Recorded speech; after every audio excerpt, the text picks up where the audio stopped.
Muy buenos días a todos. Siendo las 11 de la mañana, damos inicio al presente evento. Se dirige a ustedes Adriana del Villar Africano, asesora de internacionalización de la Oficina de Relaciones Interinstitucionales e Internacionales de la Universidad del Atlántico.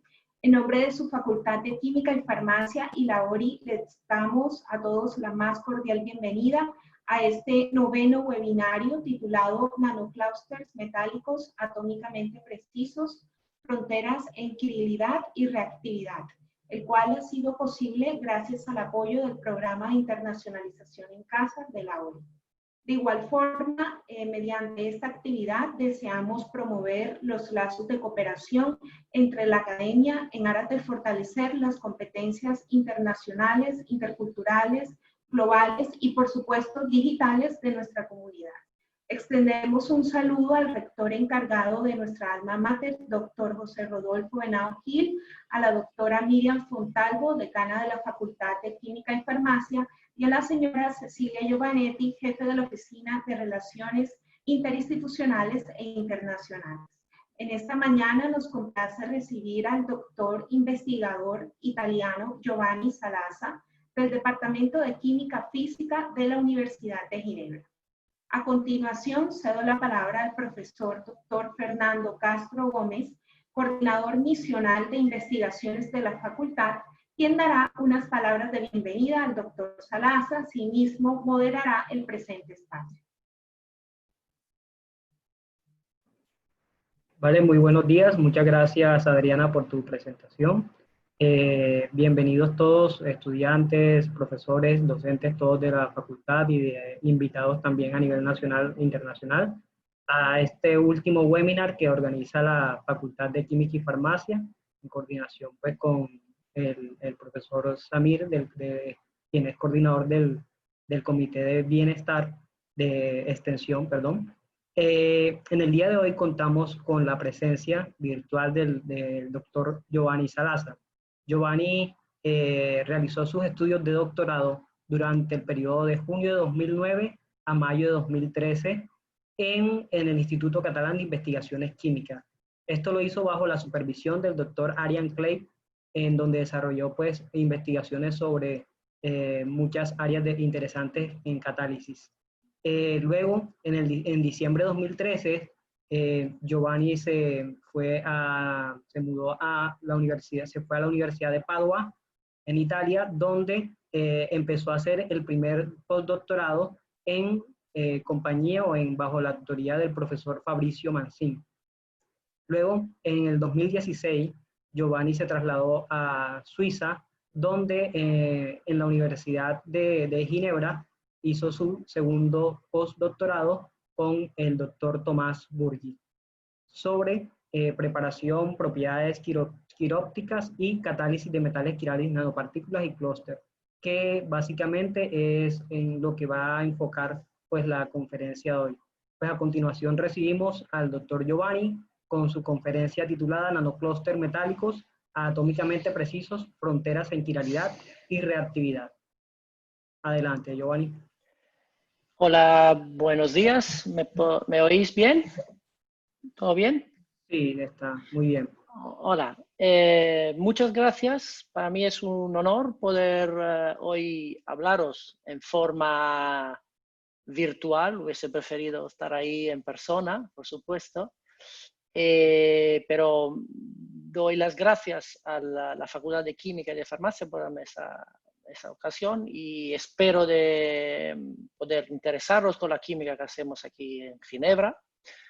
Y lo siento, mi nivel de castellano es lo que es y probablemente haré alguna falta durante la presentación. Os pido perdón y paciencia por eso. Bien, voy a empezar a enseñaros la presentación.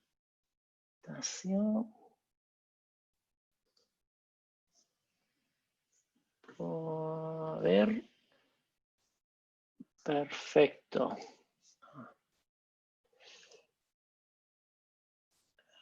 Perfecto. Muy bien. Entonces, como ya el profesor Fernando ha introducido, os hablaré de clúster, nanocluster y algunas de sus propiedades que tienen. Pero antes de empezar, os quiero un poco enseñar un poco de dónde vengo para así poder tener una idea de mi historia. Yo he nacido en un pequeño pueblo al norte de una ciudad italiana que se llama Torino, en el oeste de Italia, a los pies de los montes, y la ciudad es bastante conocida por una fábrica de coches o de carros, como decís vosotros, que es la Fiat, y también por un equipo de fútbol que está bastante bien, que es la Juventus. Como ha dicho antes el profesor Fernando, después me he movido al Instituto Catalán de Investigación Química en Tarragona, en España, Cataluña, como podéis ver aquí, está en la playa, y donde he podido desarrollar mi investigación, y también, por ejemplo, he colaborado con el doctor Fernando en algunos proyectos, no solo de química, y desde la España, después he vuelto a Italia, esta vez al este del norte de Italia, en una ciudad que se llama Padova, que está muy cerca de Venecia, y que es una ciudad muy bonita, pequeña, con mucha historia, y es muy conocida porque hace muchos años Galileo Galilei era profesor en esta universidad y desarrolló ahí su teoría sobre el universo.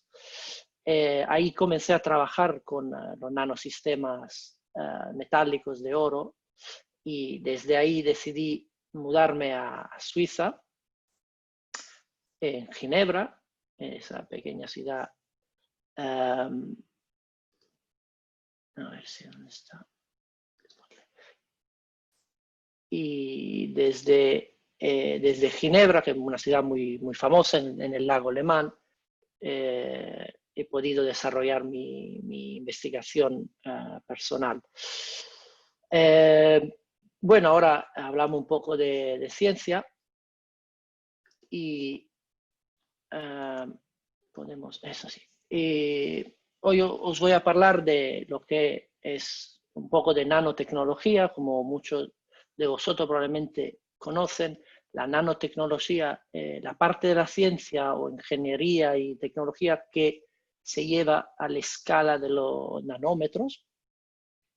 Y si pensamos en particular desde 1 a 100 nanómetros, eso también es una definición no muy estricta, y si pensamos en la naturaleza, lo que puede hacer en ese range de tamaños, podemos pensar a sistemas como las proteínas, que son máquinas moleculares muy pequeñas que son capaces de llevar a tareas muy complejas, como transportar otras moléculas o catalizar reacciones de forma muy eficiente. En los últimos 30 años, también el hombre ha intentado a reproducir la complejidad que esos sistemas tienen, y intentar a tener esas arquitecturas tan complejas, que es el origen de la eficiencia que esos sistemas tienen en sus tareas. Uno de los sistemas más conocido y más utilizado son las nanopartículas metálicas, por ejemplo, en ese caso de oro. Y como podéis ver, esas nanopartículas tienen una estructura en 3 dimensiones muy complejas. Claramente no tan precisa como probablemente son las proteínas, pero ya es un comienzo para el hombre, para llegar a para dar los primeros pasos. Esos sistemas de nanopartículas son caracterizados de una estructura core shell, entonces, que significa un núcleo metálico interno, recubierto de moléculas orgánicas que se coordinan en la superficie. Las moléculas orgánicas pueden ser de diferentes tipos, tioles y otros tipos de ligando. Yo he estudiado mucho el oro porque no solo tiene la posibilidad de formar sistemas coloidales interesantes y muy estables, y también tiene propiedades electrónicas muy interesantes. Como podéis ver en ese gráfico, pasando de un sistema, el oro puede ser caracterizado de un sistema de complejo metálico, un oro coordinado con diferentes ligandos, y puede subiendo el número de átomos de oro al interno, entonces subiendo el número de enlaces metálicos, vamos a obtener estructuras siempre más similares a la estructura de un metal, donde tenemos, ya no hay separación entre orbitales vacíos y orbitales llenos. En ese caso, las nanopartículas tienen posibilidad de formar sistemas grandes con características intermedias entre el oro metálico y el oro molecular. Y nosotros en particular nos focalizamos en un sistema que se llaman nanocluster, que están en el borde entre las moléculas sencillas y las nanopartículas más grandes. Y tiene una extensión en general entre el nanómetro y los 3 nanómetros. Y como las nanopartículas tienen una estructura Korshell, entonces, repito, un núcleo de oro cubierto con moléculas orgánicas, pero tienen una estructura, una fórmula química definida. En otras palabras, conocemos exactamente el número de átomos que componen estos sistemas. Y es muy interesante porque podemos ver que la formación de esos nanoclúster se obtiene solamente en estructuras específicas, donde tenemos un número preciso de oro y de ligando, un reporte preciso. Eso vienen llamados esos tamaños específicos, vienen llamados magic size. La razón de eso es que solamente con un reporte específico entre ligando y átomo metálico obtenemos estructuras electrónicas estables. Y como podéis ver aquí abajo, la estructura electrónica es a nivel definidos, como las moléculas, y eso nos permite de obtener un espectro de absorbimiento específico para cualquier tipo de magic size. En particular, hoy os hablaré de 2 nanocluster de lo más pequeño que he podido investigar mayormente. El oro 25 protegido con 18 tioles y el oro 38 protegido con 24. Aquí podéis ver la estructura radio X de un oro 25 con 18 ligandos. Como podéis ver, el núcleo es formado de 12 átomos distribuidos en una conformación icosaédrica. Y es muy interesante ver cómo los tioles se coordinan al núcleo de oro a través de formaciones de complejos lineares de azufre, oro 1, azufre, que vienen llamados staples, grapa, porque parecen grapas de escritorio. Es importante entender que el oro en el staples es en estado de oxidación 1, mientras el oro en el núcleo es oro 0, oro metálico. Las staples se distribuyen alrededor del núcleo en forma simétrica, como podéis ver. Aquí tenemos 6 de ese tipo, formando una estructura muy simétrica. Aquí podéis ver el clúster entero con toda la cadena alquílica. ¿Cómo se preparan esos clústeres? Es una preparación muy straightforward, sencilla. Se comienza con un sal de oro 3 que se mezcla con el tiol formando un polímero amorfo de tiol y oro que enseguida viene reducido con sodio borhidruro o con un agente reductor fuerte y se forman una mezcla de diferentes nanopartículas y clúster. Hay técnicas sintéticas que juegan sobre la cantidad, el volumen, la presión, la temperatura para obtener una mezcla más uniforme de clúster. De todas formas, es muy sencillo separar los diferentes productos de reacción a través de una columna de cromatografía de exclusión de tamaño y obtener el clúster deseado. En los últimos 10 años, lo que es el topic de los nanoclúster se ha desarrollado mucho, especialmente después de la primera estructura radios X obtenida en 2009. Y desde entonces la investigación ha ido en muchas direcciones, sobre todo al principio en la caracterización, el estudio de la propiedad de esos sistemas, y ahora ha empezado a desarrollarse las primeras aplicaciones en campo biológico, de catálisis y mucho más. En particular, hoy os hablaré de técnicas de caracterización que he desarrollado basado sobre el RMN y propiedades quirales que esos clústeres tienen y de alguna de la reactividad que tienen. El RMN, la resonancia magnética nuclear, es una técnica muy utilizada en la química orgánica y la química hace muchos años, pero en el campo de los nanoclústeres ha sido utilizada muy poco y no obstante puede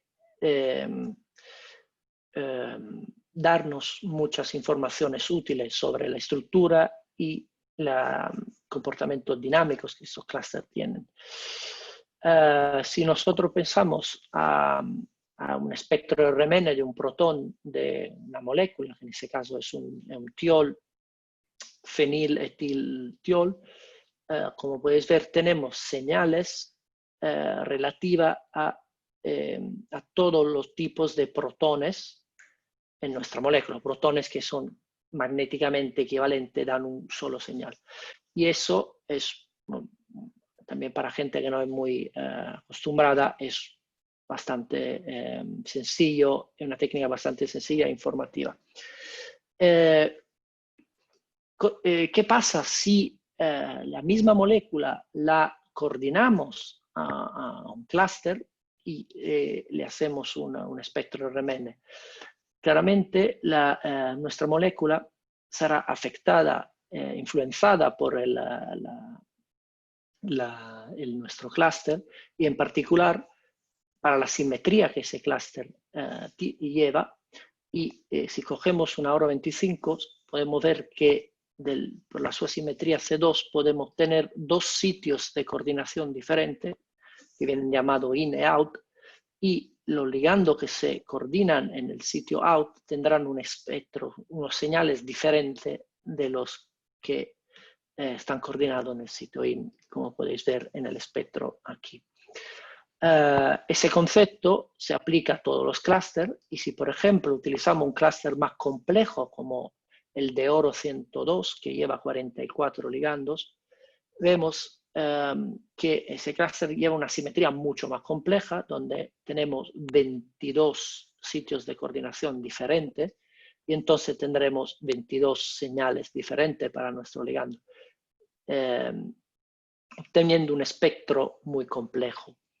De todas formas, a través de técnica de FT y de de dinámica molecular es posible asignar esos espectros y entender la información que nos dona. Otro ejemplo que os presento es la del clúster oro 38.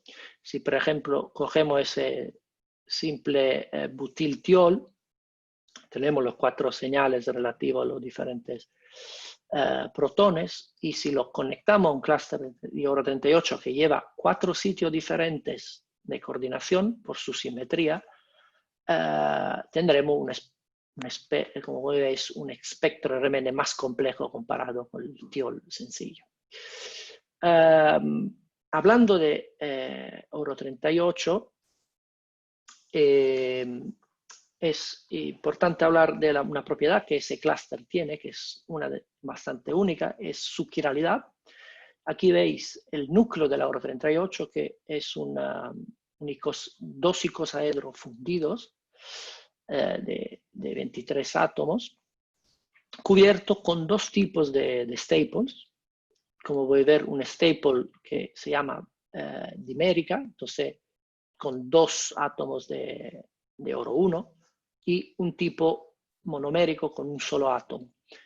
En total tenemos 6 diméricas alrededor de los polos de nuestro núcleo de oro y 3 monoméricas en el ecuador. Eso es el clúster entero. Como he dicho antes, ese clúster lleva una chiralidad particular que se puede observar desde su punto de vista, y como podéis ver, la chiralidad nace de la distribución de las staples sobre la superficie. En particular, como podéis ver, aquí tenemos una estructura a forma de hélice que puede rotar en sentido horario o antihorario, y entonces podemos tener 2 enantiómeros para ese tipo de clúster, que son imágenes especulares. En Ginebra, en nuestro grupo, hemos conseguido separar estos 2 enantiómetros a través de HPLC quiral, y como podéis ver, el espectro de dicroísmo circular nos enseña 2 espectros que son imágenes especulares o mirror image, y diciéndonos cómo estos enantiómeros son puros. Otro estudio de dicroísmo circular, en ese caso de dicroísmo circular vibracional, que es un dicroísmo circular que utiliza un range de energía en infrarrojo y que nos dona informaciones sobre la estructura de los ligandos. Podemos ver que, no obstante nuestro clúster sea cubierto de ligandos aquirales, como ese feniletintiol, tenemos espectro de DCD, de dicroísmo circular vibracional. Y eso es porque tenemos un fenómeno que es llamado de transferencia de quiralidad desde la superficie quiral hacia nuestro ligando aquiral. En particular, si pensamos a las conformaciones que ese ligando puede tener, vemos que tenemos, por ejemplo, 2 conformaciones gauche que son imágenes que son enantiómeros la una de la otra. Cuando ese ligando es libre, esas conformaciones tienen la misma probabilidad, y entonces no tenemos un señal en el dicroísmo circular vibracional.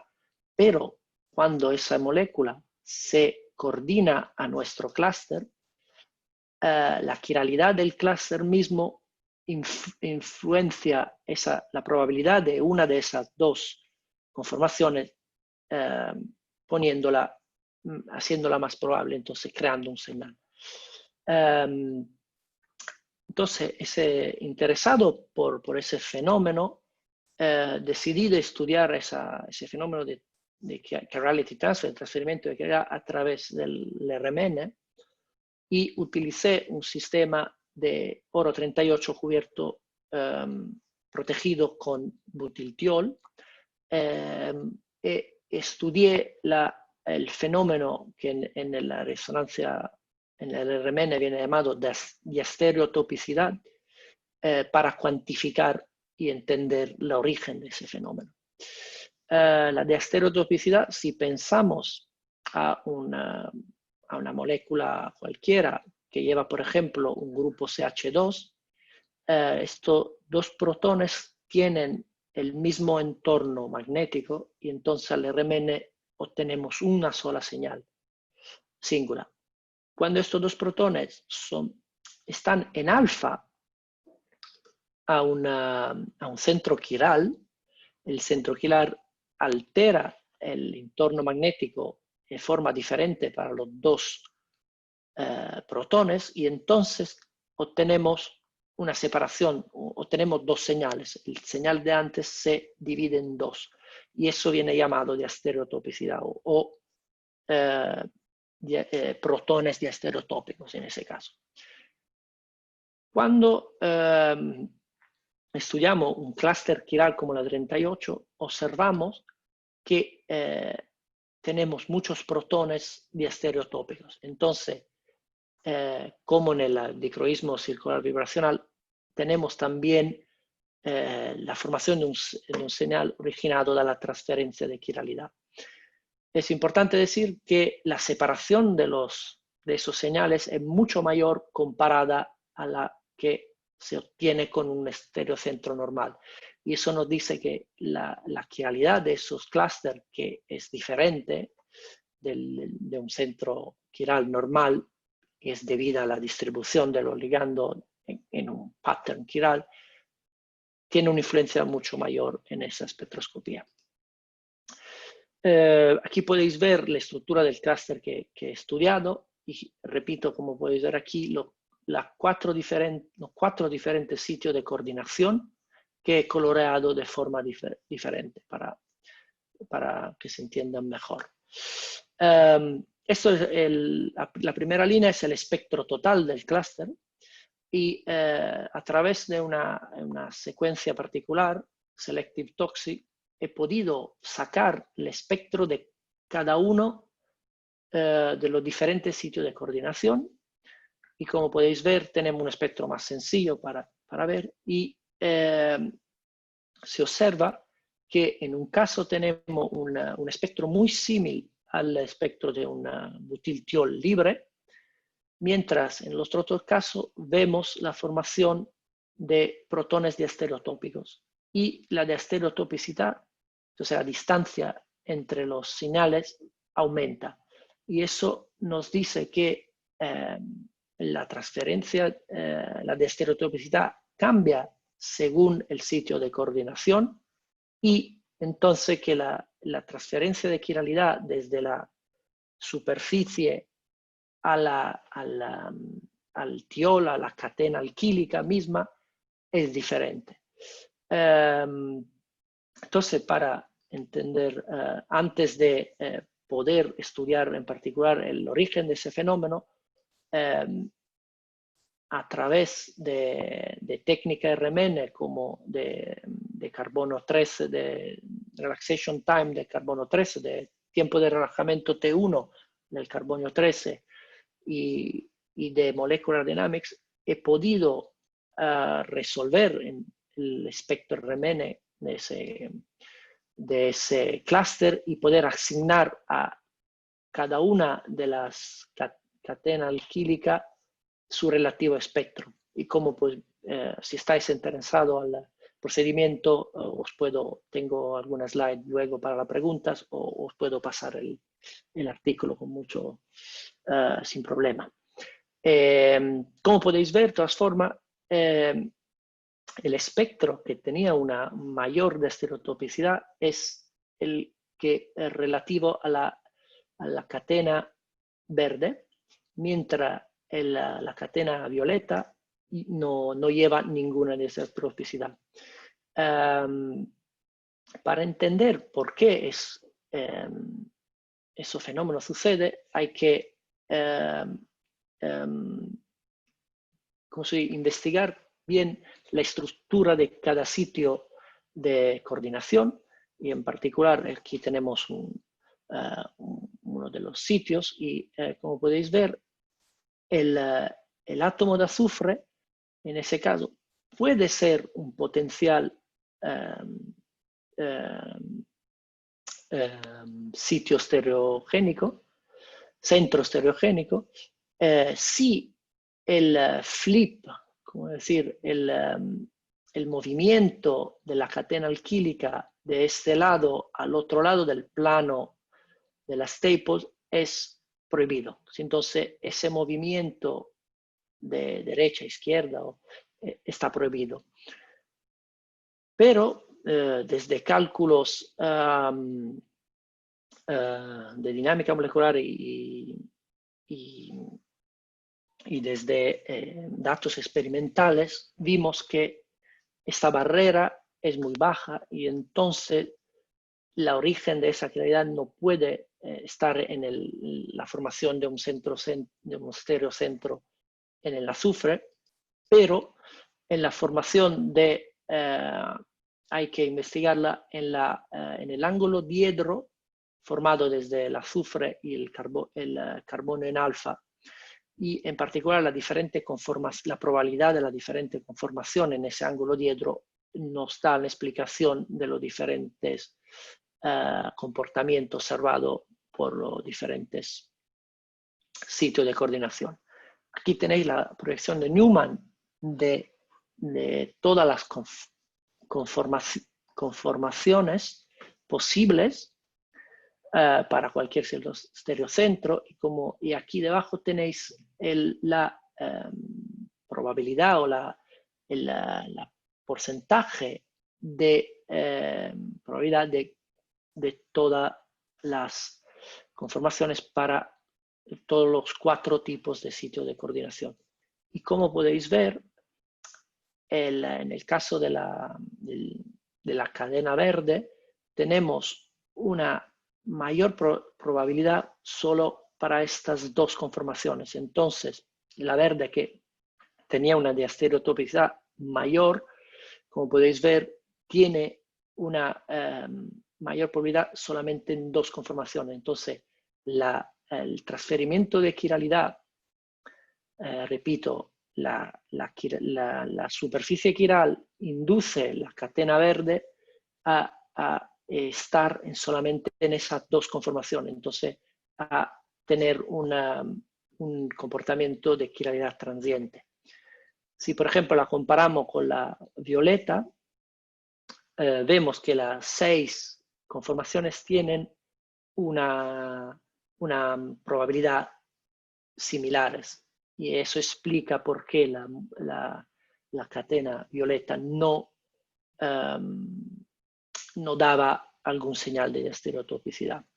Entonces, como podéis ver, el sistema de oro 38 tiene de su quiralidad superficial, puede influenciar la dinámica, cómo se mueve en la cadena, y crear conformaciones y dar, decimos, en el tiempo, influenciar la movilidad de esa cadena dando conformaciones quirales.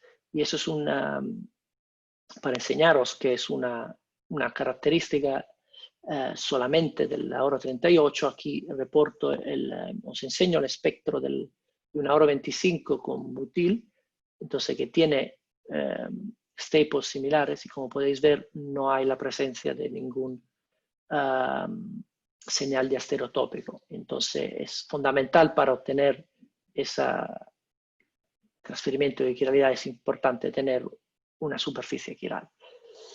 Entonces, en conclusión, a través del RMN pudimos entender la origen, bueno, el RMN y molécula dinámica molecular, podemos entender la origen de ese fenómeno peculiar y único. En la segunda parte de esa charla os quiero presentar la reactividad que esos clústeres tienen como decir, al nanoscale, en la escala de la nanómetros. Cuando empecé hace 4 años en Ginebra, siempre tuve una pregunta, es cómo estos clústeres reaccionan entre ellos mismos. Al principio había una mentalidad que esos clústeres, claramente, una vez formados en condiciones generales, tienen una estabilidad muy alta y no reaccionarían debido a la protección que el monolayer le da. Pero hace unos 4 años intenté mezclar un clúster de oro 38 con otro clúster de oro 38 que llevaba dopaje de plata, en el sentido que algunos átomos de oro han sido intercambiados con átomos de plata en la síntesis.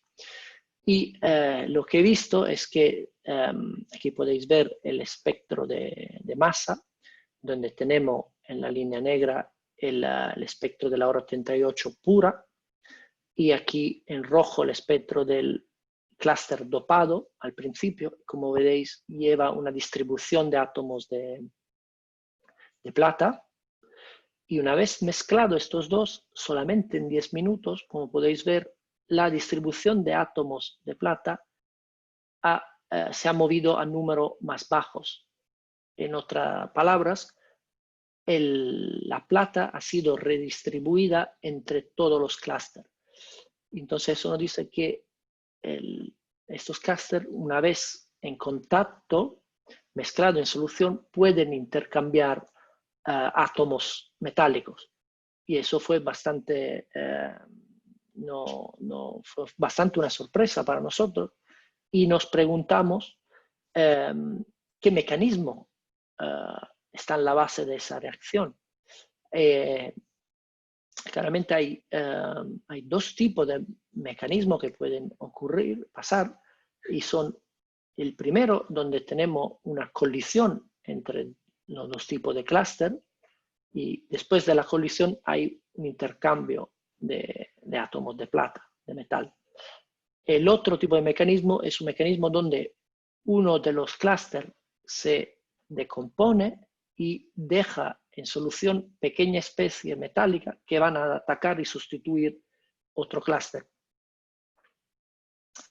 Para entender cuál de los dos, hemos pensado en un experimento utilizando una membrana de diálisis, y esa membrana no permite a los dos tipos de clúster de estar en contacto, pero deja pasar la pequeña especie que pueden llevar a la sustitución. Y como podéis ver, en la misma condición del experimento de antes, si utilizamos una membrana de diálisis, vemos que el clúster de oro 38 puro no tiene ningún signo de intercambio. Entonces la reacción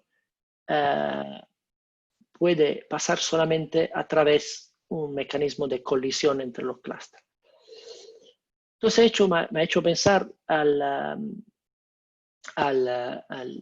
enfocar mi investigación sobre el rol que el monolayer, el monostrato de ligando, tiene en esos intercambios. Si tenemos una colisión, el monostrato es la parte más externa de nuestro clúster, entonces tiene que tener un rol muy, muy importante en estas reacciones. Entonces diseñé una serie de experimentos utilizando unos clústeres de oro 25 recubiertos con dos tipos de ligando, el feniletiltiol, que llamamos comúnmente TUPET, que es aquí morado, y un butiltiol, que es naranja. Y entonces si mezclamos ese clúster morado o violeta con el clúster naranja y medimos la evolución de esta reacción con espectroscopía de masa para 48 horas, vemos que ya después de pocos minutos empieza un intercambio de tioles entre los dos tipos de clúster.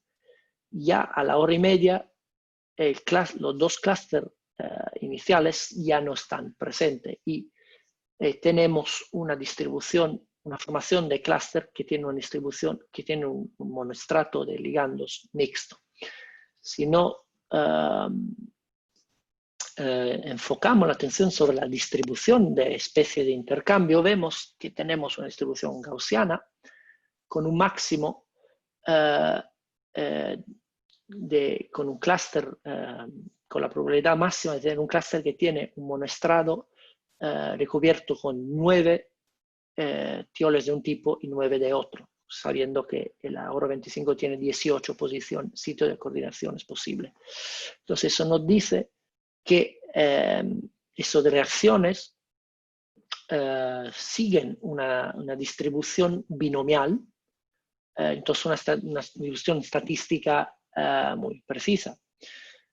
Binomial si consideramos los 18 sitios posibles y un porcentaje del 50%, eso nos va a donar ese tipo de distribución que, como podéis ver, es muy similar a la que tenemos experimentalmente.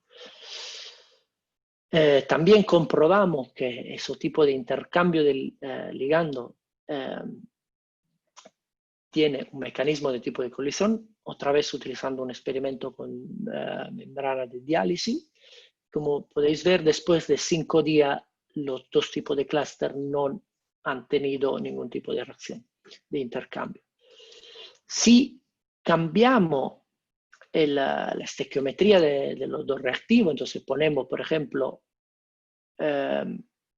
un defecto de Oro 25 protegido con Tupet, que era el morado, vemos que la distribución cambia su máximo y en ese caso va con la distribución con menos Tupet y más butiltiol, pero sigue teniendo la distribución estadística binomial.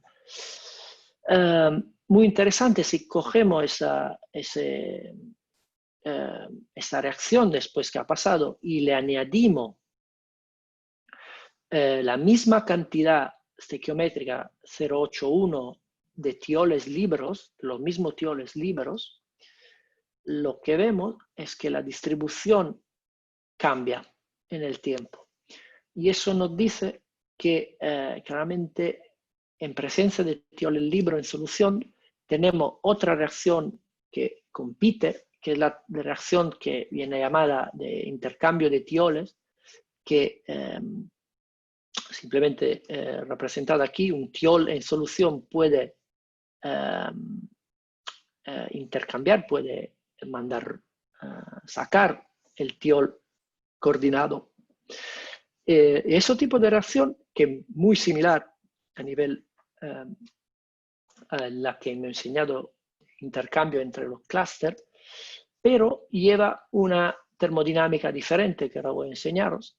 Si, por ejemplo, cogemos un clúster con 18 Tupet y lo reaccionamos con 18 equivalentes de butiltiol libre, vemos que la distribución del clúster que tenemos como producto tiene una distribución muy diferente de la binomial que teníamos antes. Y de hecho vemos una preferencia de tioles Tupet sobre nuestro monoestrato. Eso nos dice que aquí pasan diferentes mecanismos.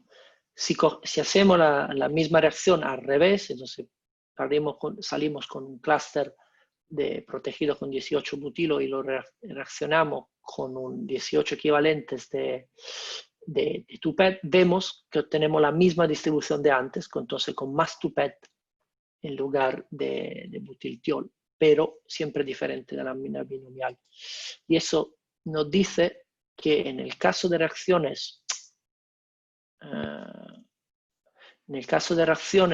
con tioles libres en solución, tenemos la afinidad de cada tiol por la superficie del clúster es diferente y influye sobre los productos de intercambio. Y eso se puede entender porque en el caso de las reacciones con tiolos libres hay muchos parámetros que tienen importancia, como por ejemplo la estabilidad del tiol en solución, del tiol libre en solución, de los dos tioles, el enlace, la fuerza del enlace entre los dos tipos de tioles con el oro y muchos parámetros. Y entonces eso van a influenciar en la distribución de tioles que tenemos sobre nuestro clúster. Si consideramos el mecanismo de reacción entre dos clústeres, entonces, que lleva una colisión, en ese caso esos parámetros ya no tienen importancia porque para preservar la especie, la reacción, tenemos que romper dos legames oro-tiol y formar otros dos. En otra palabra, cada clúster tiene que intercambiar un tiol con otro y entonces eso nos lleva a tener una distribución estadística más precisa como la binomial que hemos visto hasta ahora. Estas reacciones entre clústeres son, en este momento, son un tema muy importante y tienen una importancia fundamental para entender la estabilidad de cualquier clúster y también de nanopartículas más grandes y entender propiedades que esos clústeres han tenido hablando de reactividad. Y en particular, una vez entendido con más profundidad los factores cinéticos y termodinámicos, es posible luego tener un control mejor y en la formación de esos clústeres y en su estabilidad. Con eso quiero agradecer mi grupo aquí en Ginebra y mis colaboradores en Italia, la agencia de fondos y vosotros para vuestra atención y espero que tengáis preguntas. Gracias.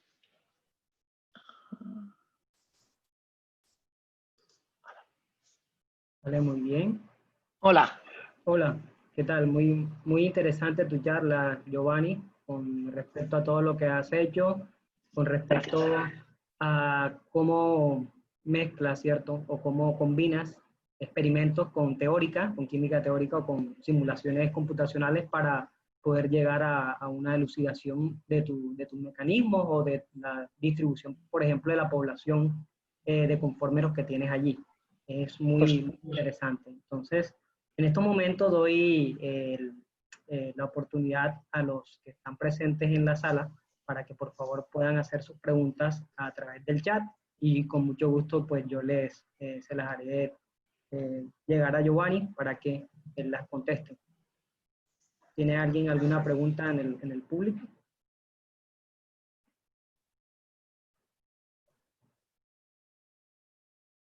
Si no, mientras se definen, mientras van escribiendo ahí, porque entre escriben y vale. van haciendo la pregunta, yo tengo una pregunta que hacerte. Con respecto al tema de dinámica molecular, dijiste que lo estabas haciendo, lo hiciste dentro de tu grupo, o la dinámica molecular la hiciste en colaboración con algún grupo teórico. La dinámica de colaborar la hice en colaboración con un grupo teórico que está especializado en docking con proteínas y han empezado a interesarse a sistemas de nanopartículas de oros y entonces ahí ha nacido la colaboración y ellos han hecho la parte de de dinámica moleculares y yo tengo, como sabes, un poco de experiencia con el DFT, pero en esos sistemas la dinámica molecular ha sido muy informativa porque todo el concepto de quiralidad dinámica se puede solamente entender con eso. Y es muy interesante porque muchas veces, sobre todo nosotros experimentales, visualizamos nuestros sistemas de forma muy estática, pero en realidad en lo que es en solución, todas las moléculas tienen una dinámica muy particular y es muy importante tenerlo en cuenta y por eso ha sido, de mi parte, por ejemplo, ha sido muy importante ese aspecto y creo que en los años que vendrán será muy importante para muchos aspectos de química, por lo menos en el nanoscale, en la escala nanométrica. Muy bien, Giovanni. Por aquí tengo una pregunta de parte del profesor Pedro Castro. Lo conoces, ¿no? Hola, Pedro. ¿Qué multiplicidad tienen los átomos de oro del núcleo y qué multiplicidad los que están enlazados a los tioles? Habla de multiplicidad de... Vale, son todos singoletes y el oro son todos singoletes. El problema con los átomos de oro en el staples, en la superficie, aún no es claro bien aún no está clara la conformación. Cálculo de FT resuelve mejor la estructura con una conformación de estado de oxidación 1, pero en general no. En general aún no se sabe muy bien. Para contestar la pregunta sobre multiplicidad, hay algunos clústeres, a ver si puedo enseñar. Aquí vamos. A ver si puedo. ¿Veis la pantalla? No, ahora sí. Sí. Hay algunos clústeres que llevan una multiplicidad diferente a la de singulete, entonces que tienen un sistema donde hay electrones que no están acoplados, que es, por ejemplo, la oro 25. A ver si cambia, ¿no? Y ahí están mostrando la... Ahí estamos. Ahora sí.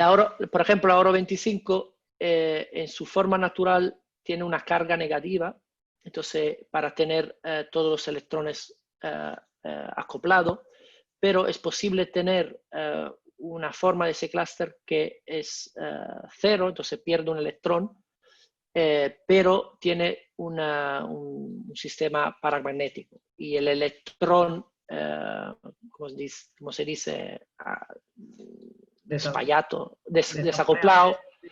sí, está distribuido sobre todo el sistema. Y entonces, por ejemplo, en el RMN eso pone ese señal aquí, lo manda a más 25, a ppm es muy avanzado. Eso es solamente para curiosidad, pero en general tienen casi todos siempre multiplicidad 1, perdón. Vale, muy bien, Giovanni. Tengo una pregunta de parte de Juan Andrés Mendoza, un estudiante, que te pregunta ¿qué aplicaciones, cuáles son las aplicaciones que tienen estos nanoclústeres en la vida real y en la industria farmacéutica? A ver. Me esperabas una pregunta de ese estilo. De momento son sistemas aún en un estadio, decimos, primordial, aún no tienen una verdadera aplicación industrial, entonces no están comercializados, porque claramente en primer parte la síntesis es compleja y hay que optimizar. En el campo biomédico hay algunos ejemplos que comienzan a salir de aplicaciones en teragnostic, de diagnóstico y de terapia, en particular porque esos clústeres llevan una fotoluminescencia particular muy cerca del infrarrojo y entonces se pueden utilizar por ejemplo, imaging óptico. También, siendo sistema complejo, se puede funcionalizar el monoestrato, el monolayer, por ejemplo, con molécula radioactiva y hacer PET. Hay también positron emission tomography. A nivel de terapia, se está intentando ver si estos complejos, por ejemplo, son fotoactivables. Entonces, siendo muy pequeño, no vienen eliminados a través de los riñones, entonces pueden ir a sitios, a célula cancerógena, cancerígena, perdón, mejor que otro sistema nanopartícula más grande. Entonces, en ese campo, por ejemplo, tiene mucho potencial. Pero, repito, aún estamos en un estadio de desarrollo. Vale, muy bien, Giovanni. El profesor Pedro te vuelve a preguntar, ¿qué método y funcional se ha usado para describir el estado fundamental de los átomos de oro del núcleo, al mismo tiempo que el primer estado excitado de los otros acoplados a los tioles? Es una... A ver, de punto de vista teórico, yo no he hecho muchos cálculos. Hay un profesor en Finlandia, Annu Hakkinen, que ha desarrollado unos funcionales específicos para estos sistemas, sobre todo teniendo en cuenta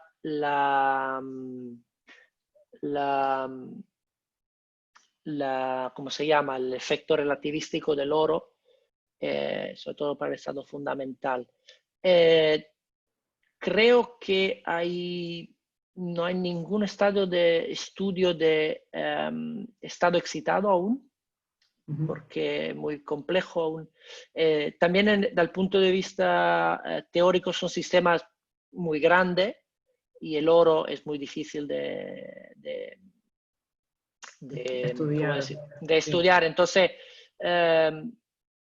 no puedo buscarle sin problema los detalles de los cálculos, pero en ese campo yo creo también soy en contacto con el profesor Hakkinen y puedo mandarle todos los detalles. Vale, muy bien, Giovanni. Tengo una pregunta de parte del profesor José David Pérez. Dice, la química de los metales sí que es muy interesante. ¿Nos puedes explicar el dopaje el dopaje en los metales, cómo se hace, qué técnicas y para qué se utiliza? Es una buena pregunta, gracias. El dopaje, hay diferentes formas de hacerlo. Se puede en la síntesis, al principio, en lugar de utilizar un solo metal, se utilizan los dos metales y se hace la síntesis con la reducción con sodio borhidruro, y entonces se obtiene una estructura con un core mixto de metales. O hay otra técnica que se llama de post-functionalization, de funcionalización póstuma o después, donde se forma antes un clúster de oro, por ejemplo, y se hace reaccionar con especies metálicas, como por ejemplo polímeros de metaloetioles o superficies metálicas. El mismo clúster, a través de choque, de colisiones, intercambia metales con ese sitio. Eso es otra forma de hacerlo. El dopaje con otro metal, con heteroátomo, es importante porque alteras las propiedades electrónicas y ópticas de nuestro clúster, por ejemplo. Por ejemplo, se ha visto con platino, se puede modificar las emisiones de esos clústeres, el absorbimiento. Entonces, para aplicaciones de optoelectrónica es muy interesante. También, por ejemplo, en el caso de la plata, es interesante porque plata y oro son muy similares, la plata un poco más pequeña, y sustituyendo una plata en un clúster de oro, hemos visto que la movilidad del mismo clúster cambia. El sistema es más, ¿cómo decir?, dinámico, se mueve más. Y, por ejemplo, hemos visto que la oro 38 con dopaje de plata puede pasar de las dos conformaciones de los dos enantiómeros, que he visto eso que gira en sentido horario, antihorario, más fácilmente. Simplemente calentando el clúster se mueve más. En oro solo es más rígido. Entonces eso también es interesante para ese tipo de propiedades. Vale, Giovanni, aquí tengo unas dos preguntitas más, si tienes disposición. Dice que los otros compuestos separados por la cromatografía de exclusión fueron estudiados. Pregunta Gregorio Torres desde el... Sí, claramente en los últimos años la técnica de síntesis se ha desarrollado mucho, pero muchas veces en la síntesis, con una síntesis vamos sacando las diferentes fracciones y, por ejemplo, haciendo una síntesis de 38, siempre tenemos un poco de 25, entonces con la separación podemos sacar las diferentes muestras. Entonces sí, se puede utilizar. Muchas veces hay especies más grandes que ya eso tiramos, no nos interesa. Pero sí. Sí. El profesor José Cotoa te pregunta, cuando se habla de estereoquímica, ¿cómo se identifican los átomos quirales del metal de oro en este caso o solo está relacionada con la quiralidad con el ligando? Cuando se habla de estereoquímica, exactamente, hay a nivel muy general, en la nanotecnología, nanopartículas, cuando se habla de quiralidad, muchas veces se habla de ligandos quirales, entonces con el clásico estereocentro, que están coordinados en la superficie, y eso ya la quiralidad. En el caso que hemos enseñado aquí, no hay una quiralidad en el sentido clásico de 4 sustituyentes en el espacio que están dispuestos de forma diferente, pero se habla de una, no sé cómo decirlo, como una decoración, una disposición de forma quiral sobre la superficie. Entonces, el metal mismo no tiene quiralidad, como el ligando mismo no tienen la quiralidad, pero su distribución en el espacio es el origen de esa quiralidad. Vale, No sé sí, cuando dice que transfiere quiralidad de un clúster a otro, se la transfiere a los ligandos, ¿no? Exactamente. Es la disposición que tenía esa en el hélice influye el movimiento de los ligandos. Lo influye de forma que se originan estructuras quirales en el tiempo. No fijas, que se van modificando, pero en algunos momentos, decimos, están con conformaciones quirales. Y eso es un concepto igual un poco familiar, pero eso origina señales quirópticas, ¿cómo se dice? De óptica quiral, que es interesante. Es un concepto que personalmente a mí me interesa porque es una forma de utilizar moléculas no quirales, entonces no tiene el coste de hacer una molécula enantio pura, y igual puede utilizar estas superficies quirales para hacer catálisis, por ejemplo, o interacciones enantio selectiva para ciencia. Eso es mis objetivos finales de utilizar eso. Pero de todas formas, aún es complicado entenderla y controlarla. Vale, Giovanni, la última pregunta ya para no abusar de tu confianza. Bueno, aquí hay un estudiante que pregunta que si se ha aplicado métodos PUSAR para las simulaciones teóricas o qué otro método fue el que utilizó. Usar. Quantitative Structure Relationships. Yo creo que sí. No, en particular, al CUSAR. Creo que no, eso en particular no. Hemos utilizado tengo los detalles en la publicación. Los puedo pasar en un segundo. Hemos utilizado, te lo voy a escribir así que queda en el tiempo. Hemos utilizado Red Service 50 Procedure. No hemos dado ningún constraint a la dinámica molecular, por ejemplo. Ningún constraint, entonces todos los movimientos son sí, hemos utilizado se ve Domisoletol para simulaciones. ¿Qué métodos teóricos utilizados? Yo creo que son estos, pero no habiendo hecho yo en persona no me siento en confianza de darte una respuesta, pero sí, bueno, por informar. Sí, yo creería que solamente es dinámica molecular y que sí, en este momento no debes de estar utilizando.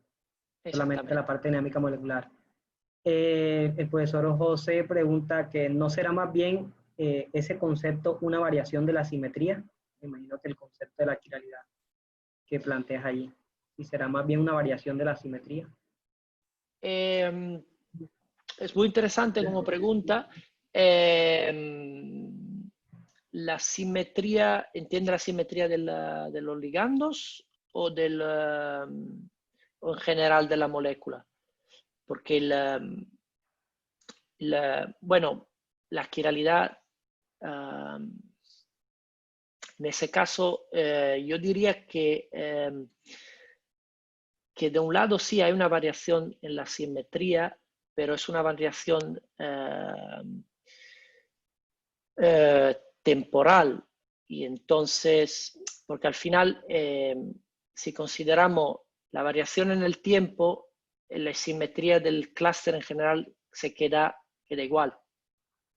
No es un sistema dinámico, pero la estructura queda en el tiempo, queda estadísticamente siempre la misma. También si reacciona, si hace sus cosas. Entonces, ese concepto de quiralidad es más que nada el transferimiento de quiralidad es una... vale.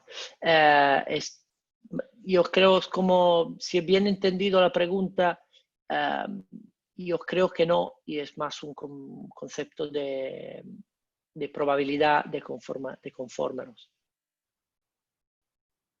Vale, muy bien, Giovanni. Muchas gracias por la respuesta a tus preguntas, por la conferencia muy interesante que nos diste en el día de hoy. En estos momentos, no sé si la decana se encuentre por aquí, la decana de la facultad, que van a hacerte un reconocimiento a partir de aquí. No sé si la decana... Sí, está buenos días. Buenas tardes para nosotros, buenos días. Saludos, doctor Fernando, un placer conocerte.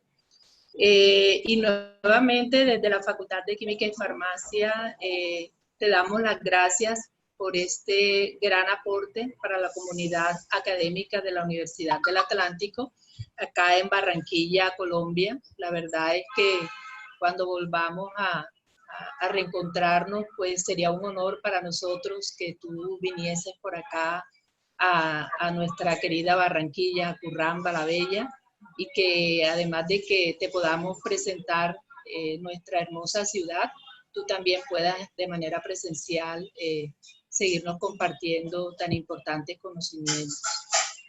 Como muestra de un agradecimiento de parte de la Universidad del Atlántico, la Facultad de Química y Farmacia te entrega este reconocimiento por tu participación en este webinar internacional, el cual pues ha sido de gran interés para todos. Aprovechamos también para darle un saludo al doctor José Cotoa Valdés, profesor de acá de la facultad. Fue mi profe y profe de muchos de los que estamos aquí. Profe, qué gusto que nos esté acompañando y que le haya hecho también aportes acá a esta intervención del doctor Giovanni Salazar. Giovanni, por acá la orden. Nuevamente un gusto haberte tenido por acá. Mi nombre es Miriam Fontalvo, decana de la Facultad de Química y Farmacia.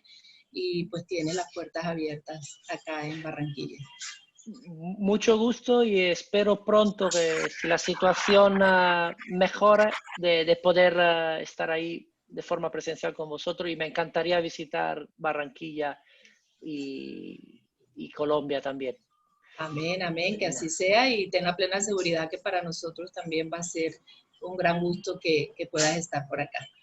Muchas gracias. En tu correo electrónico vas a encontrar este reconocimiento que te envía desde el correo de la Facultad de Química y Farmacia. Muchas gracias. Muchas gracias. A todos los asistentes, muchas gracias por habernos acompañado. Hoy cerramos el ciclo de conferencias organizadas por la Facultad de Química y Farmacia y el Comité de Extensión y Proyección Social de la Facultad para el periodo académico 2021. Desde el 3 de junio iniciamos nuestro ciclo de webinars con la celebración del cumpleaños número 79 de la Facultad de Química y Farmacia. Y durante estos meses, en estos eventos académicos, hemos cubierto diferentes áreas del conocimiento, de tal manera que aporten a la formación de nuestros estudiantes y también para la actualización de los egresados y demás profesionales del área de la salud que juiciosamente nos acompañaron en cada uno de estos webinars. Gracias, profesores Samir Bolívar, Norberto Bernal, Karen Brochado y Fernando Castro. Ingeniera Milena Urquijo, muchas gracias por el apoyo. De igual manera, mis agradecimientos por el apoyo recibido por parte de la ORI en nuestros webinars internacionales. Definitivamente logramos establecer un excelente equipo de trabajo. Y para finalizar, los invito a que sigan atentos a los webinars que estaremos realizando durante el periodo académico 2022. Feliz resto de día para todos y todas. Cuídense mucho. Muchas gracias, decana. Muchas gracias. Bueno, Giovanni, muchas gracias por todo. Muchas gracias. Hasta pronto, espero. Vale. Hasta pronto, que así sea. Hasta pronto. Gracias, profesor Giovanni. Un placer. Gracias. Hasta luego. Feliz día. Hasta luego. Feliz días.